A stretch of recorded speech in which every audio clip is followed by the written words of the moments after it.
What is up guys, Alex here, otherwise known as Clash with Style, and in today's video we're going to be taking a look at how you can 3-star a Town Hall 10 using BoWitch. So you can see the composition that I like to use here on the bottom of the screen. We have 4 healers, 8 witches, 14 bowlers, 4 archers just in case there's any corner huts and for a little bit of cleanup.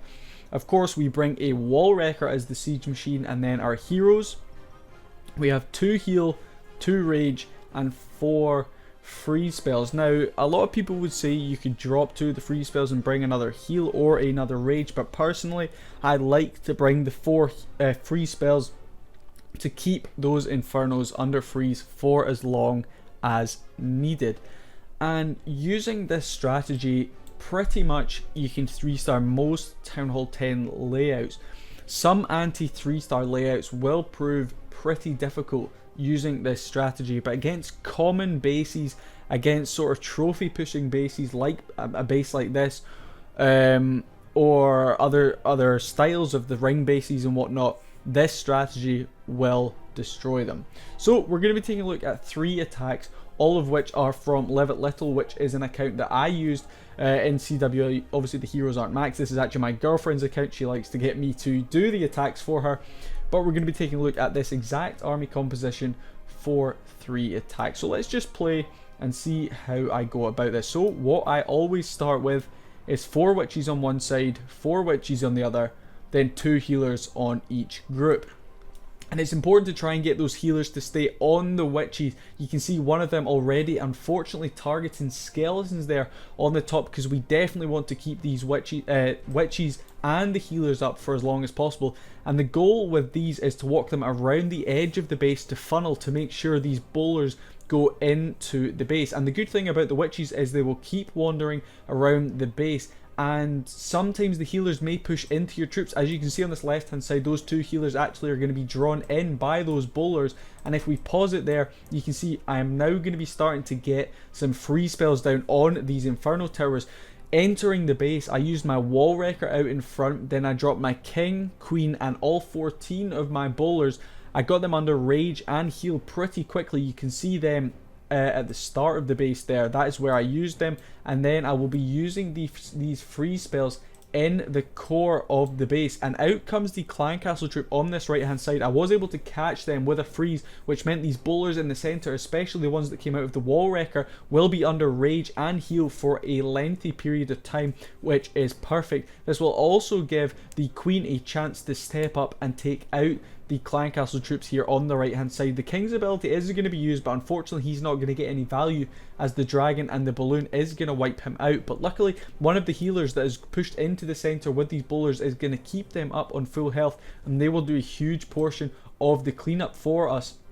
Usually what you tend to see is the witches would have continued around the base if the healers had stuck with them, but unfortunately you can see here that balloon is going to push off to this left hand side and wipe out that massive group of bowlers. Unfortunately we also have a couple of witches going to be taking out the enemy king here on the right hand side, so this one actually ended up being a little bit closer than I would have wanted. We have already used the queen's ability, but luckily that healer is going to come over and just keep it on full health there and give the queen time to take out this balloon, which was certainly very, very helpful indeed. If that queen had gone down, this could have been game over. The clan castle can cause so many issues if it's an air-based clan castle. As you saw in this one, that balloon from the clan castle took out most of the bowlers by itself. So really important to try and get that queen into the center to deal with whatever it is. You will see it in a later one of the attacks in this video. We have to deal with an e-drag from the clan castle, and they can be very deadly as well. So there is flaws to this attack, and a air-based clan castle from the enemy clan can certainly cause some issues, but we are able to get the job done here, albeit a bit closer than I would have wanted. But the most important thing to keep an eye on is spell timing and placement. Okay, let's go and take another look at an example of this attack right now. So here we go. This is a bit better upgraded Town Hall 10. You can see those max level 3 Inferno towers in the center there, and we're going to be pushing in with exactly the same strategy as we just used. This time we're going to be starting off with the witches on the top side, and again my healer placement was off. I need to make sure I wait for those skeletons to get in so I can get the healers onto those witches in behind, but the majority of the time the healers should be safe enough, as the defenses on the outside usually will just target the skeletons out in front. So if we pause here, you can see the witches have already cleaned up this top side and this right hand side, so the troops now pushing in behind the wall wrecker, our king, queen and the bowlers really have nowhere to go other than following the wall wrecker in. So let's play it and see what happens here. So of course the bowlers are going to be pushing in, which is exactly what we're looking for. We get a rage spell down nice and early. We are also going to get a heal spell down right there to bring all those bowlers back up to full health from that giant bomb. And you can see the E-drag from the clan castle is going to be frozen up right there. The queen is going to get onto that. Finally we are able to get our queen onto that. The E-drag is able, excuse me, to get one shot off, but it will not take out all of your bowlers because there is so many, and the rage and the heal did a great job at bringing all these bowlers back up to full health. They are now starting to take some splash damage, but luckily the splash damage that they do through the center is absolutely fantastic. We're going to get a couple of those sneaky archers in from that right hand side to deal with that air defense.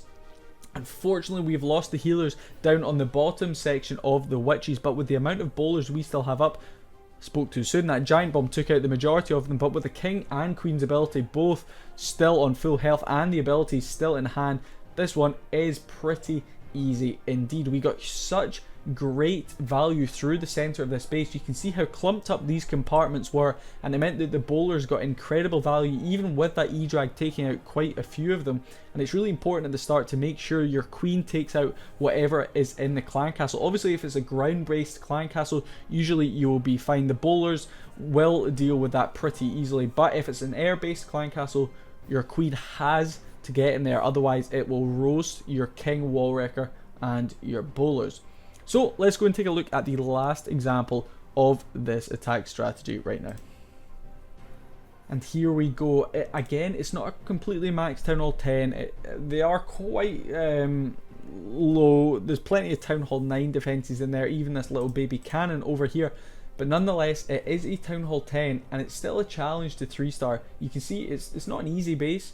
The Town Hall is quite difficult to get to, so let's see how I went about this one. Again, make sure you pay attention. We're going to get those witches down first, and on this one I decided it would be best to push from an straight up through the middle. Most of the time I would look to come in from a side, so I might come in through here and push up because it's easier to funnel that way. But on this one we are going to be using a group of witches here on the right and a group of witches on the left from the bottom side to clean all of that out. The bowlers behind the wall wrecker should then push into the base. Gonna get that wall wrecker in first, bust open those walls to make sure everything goes in. Now gonna get the king, queen and all of those bowlers in. And if we pause it right here, an E-drag and a max balloon coming out of the clan castle. So we really need our queen to step up and deal with that. I'm going to get a rage down nice and early and a heal as well, but unfortunately the wall wrecker just didn't quite get into that center compartment as quickly as we would have wanted. So the bowlers do end up walking around the base here. They still will get some decent value. We are going to be using our free spells there onto the Inferno Tower on that right hand side. The wall wrecker pops and we are going to get a heal and a rage in the center there to make sure the bowlers that come out of that wall wrecker get as much value as we can get from them. Luckily we are able to take down both Inferno Towers from the 5 bowlers that come out of that clan castle, and luckily 2 of the healers are now helping those bowlers push around that left hand side. The queen is pushed right up through to the top of this base and is going to do a significant amount of the work up there. The bowlers are going to continue around this left hand side, just cleaning up as much as they can, and this is complete overkill on this one. A very easy 3-star using this strategy. And if you follow everything like I've showed you guys in this video, you should also be able to pick up 3-stars against similar style bases. Of course the anti 3-star bases will be difficult, but this strategy will pick you up a high percent 2-star, if not a 3-star, even against those anti 3-star bases. So hopefully you guys learned something in this video. Let me know if this strategy works in war or even in multiplayer battles for you guys. I can't wait to see if it does. It's certainly been working for me. I've had countless 3-stars on my push to Legends League series, which if you guys haven't already, check it out in the card above. And yeah, leave a like, leave a comment, subscribe too, and I'll see you guys in the next video. Peace.